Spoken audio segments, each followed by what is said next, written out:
Siguro iton usa nga importante nga pagturunan, usa nga importante nga mensahe ito na aton mga pagbasa, yan na nga ikaunom nga Domingo han katuigan. Labi na gud an aton siyahan nga pagbasa nga ebanghelyo, ginpapahayag didahan aton baton han salmo responsoryo. Nasa ringan baton palaran ang tao nga nasarig han Ginoo. Ang siguro durugan naton hinperala kapulong, base mahitugma pagod nga dahiton mga pagbasa.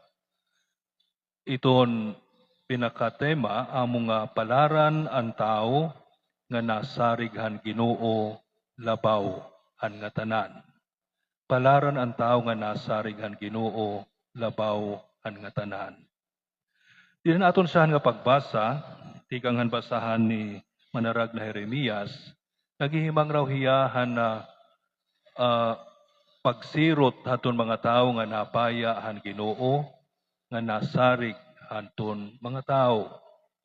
Nga naghimang raw liwathan na pagbendisyon han Dios haton mga nasarig ha iya. Kinahanglan intindihon naton ini nga iya mga pulong siguro hiton pagkilala hiton literary style hiton Hebreo. Waray nira tinatawag nga hierarchy of degrees. Dira pwede sumbaring kung nga importante, mas importante. Waray itong didahiton ira style. Iton ira kinbubuhat, kinahimang iton positive, tapos iton kaluyo naman, iton diri gud importante, ikin-express nira, ikin-papahayag nira as negative.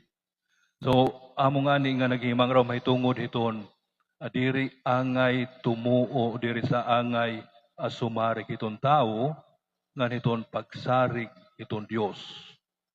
So, diri ni karog sidngon nga, diri kita angay sumarig hiton tao, di nga ni kawaray gud kasasarigan, waray gud maupay, dira hiton tao. Angay nga iton mga anak, sumarig hiton ira, mga kag-anak. Kay diri nga ni hira sumargit ira mga kag-anak, diri hira mamamati, ngan diri hira magsusugot hiton ira mga kag-anak. Siguro angay nga magkamay-ada pagsarig iton mga bana, ngan iton mga asawa. Kay waray nga ni ini nga pagtapo diri iton panimalay, siguro permila masamok, waray kahimyangan, didahiton panimalay. Ngan bisan nga ni diri iton syudad, kung waray naton siguro pagsarig hiton basic nga decency hiton kada tagsa, waray sosyedad siguro nga matitindog. Kung waray naton basic nga pagtapon iton aton mga leaders, diri magpapadayon iton usa nga katilingban. So may ada katatapuran di dahiton tao. Pero iton mensahe aton nga diri angay nga lumabaw iton aton pagtapod iton tao, iton aton pagtapod iton Dios. Iton Dios la, iton angay naton, sarigan hinhugot, hinhingpit, hinbugos. May ada kaupahan iton tao, pero diri naangay haiya iton absoluto nga aton pagtapod haiya. Iton absolute nga pagtapod iton tao. Angay la ini para iton Dios. Amang kinihimang raw ni Jeremias, mahitungod han pagtapod han Dios, nga kinahanglan hiyaan aton tatapuran, labawhan nga tanan. Kay siring niya, iton tao nga natapod iton tao, ginihimo niya nga pinakahataas iton niya pagtapod iton tao, nagsausugan hin tanom kuno hiya nga nahitatanom din usa nga disyerto nga may ada kumbaga limit hiton nayahatag niya nga nutrients, yada limit hiton nayahatag niya nga tubig. Pero iton tao nga natapod iton Dios, para hiyahan usa nga tanom nga igin na tanom didahin matambok nga tuna, harani hiton tubig, ngan tungod iton kahilarom iton iya pagturok, nakukuha niya iton iya ginkikinahanglan nga makakabulig iton iya pagtubo ngan padayon nga pamunga. Ngan ini nga imahen ginamit nga bisan nga ni kun maabot ana pagmaraan na ang drought, bisan kung naabot ang mga kakurian, itong tao nga aadat iya pagsarig itong Dios, nagpapadayon niya nga buhi, nagpapadayon niya nga pwede nga maging mabinungahon. So amo iton ang mensahe ni Jeremias kinahanglan, iton aton higot nga pagtapod, hingpit nga pagtapod, aton ikakada iton Dios, diri nga dahiton aton ikasitao. Pero dana ito hinanabo, nababaliktad. Dana iton aton mas pinamamatian, iton tao kontra iton Dios. Danay mas tinatapuran naton, iton aton kalugaringon na kinaadman, kontra iton kinaadman iton Dios. Danay nga ni kita nagsusugot, mas siguro mas madagmit iton aton ikasitao, labi na good kun mga dagko ngan poderoso nga mga tao, nandiri naton nga ni danay kintatagad, iton kaburuton iton Dios. May ada mga dagko nga tao, poderoso nga tao nga nagsusugo iton ira mga loyalista, in paglimbong na sugot. Bisan ko nasa ring iton sugo iton Dios nga tahuran niyo iton iyo ikasitao. Ayaw kamo pag pasipara iton iyo ikasitao. Pagbuhatin niyo hin maupay iton iyo ikasitao.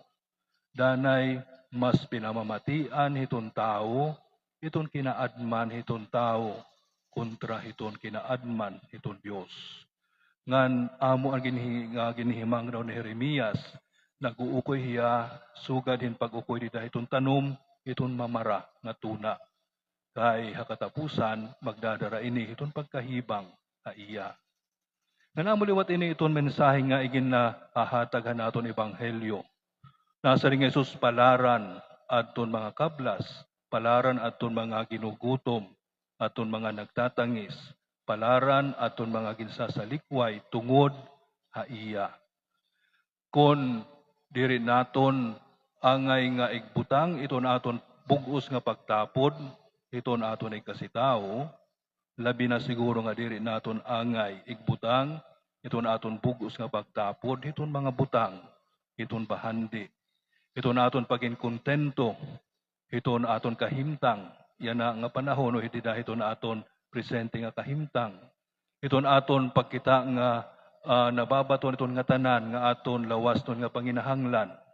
Nganit aton pagkita tungod kay dako kita nga pagkatao, importante kita nga tao, gindadayaw kita, itong mga tao, gintatagusya kita, itong mga tao. Kaya kamatuuran, ini nga tanan, kumalabay. Ini nga tanan napapas. Pwede kaya na pagdayawon tungod kay gamhanan ka.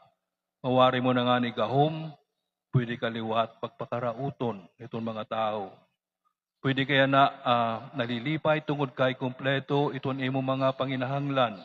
Nababaton itong nga tanan nga panginahanglan. Pwede liwat umabot itong panahon nga maka-experience ka hiton pagkinkulang hini nga mga butang. So, ini nga mga butang, kung ikakada mo iton imo pagtapod haira, iton bahandi, iton imo paging kontento yan na, iton pagdayaw, iton mga tao haimo, nasa ring ang ebanghelyo, pagka makaharadlok, iton imo kahimtang. Kay diri ini katatapuran.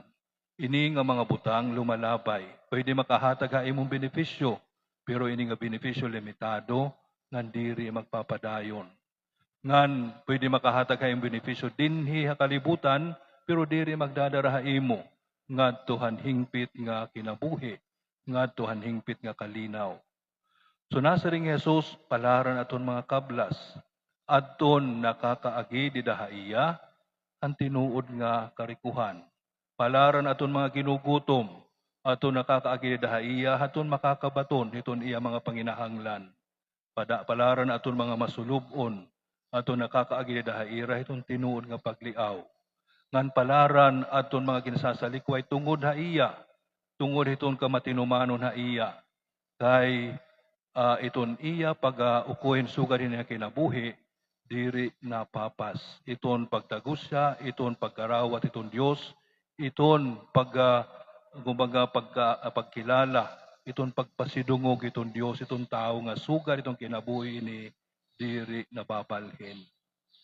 So amo ito ni siguro ito importante nga mensahe aton mga pagbasa yan nga adlaw. Palaran ang tao nga nasarig han Ginoo, labaw han nga tanan. Oo, pwede naton angay naton tapuran itong tao, pero diri naton angay hatag itong tao, itong labaw nga pagtapod o pagsarig nga aton ginahatag nga itong Dios. O nagakabenepisyo kita itong mga butang nga tunanon, iton aton bahandi o anuman nga ginaagian naton nga kaupayan. Pero diri angay nga ibutang naton tidahiniha ira iton aton seguridad, iton aton katalwasan. Kay pwede lainin naton agian tidahiton Dios. Sanglit tinuod nga palaran iton tao nga nakakaagi tidahiton Dios, iton hingpit nga iya kasasarigan, iton iya hulos nga ginasusunod didahiton iya kinabuhi. Didahini nga panahon, didahini nga tuig iton jubileo, jubilee year, itong ginahatag ang aton nga permi mga mensahe na sa ring spes non confunded. Iton paglaom, diri na papakyas, diri nagpapakyas. Iton aton paglaom, iton aton pagsarik iton Dios, kung ibinumutang naton inilabaw nga tanan, diri gud magdadara aton ing kapakyasan. Tungod kay ini nga paglaom, may ada ginahatag ha aton nga kaupayan, dinhi kalibutan, ngan magdadara liwat ha aton, ngadto ang kahingpitan nga tanan, ngadto ang kinabuhi nga waray katapusan.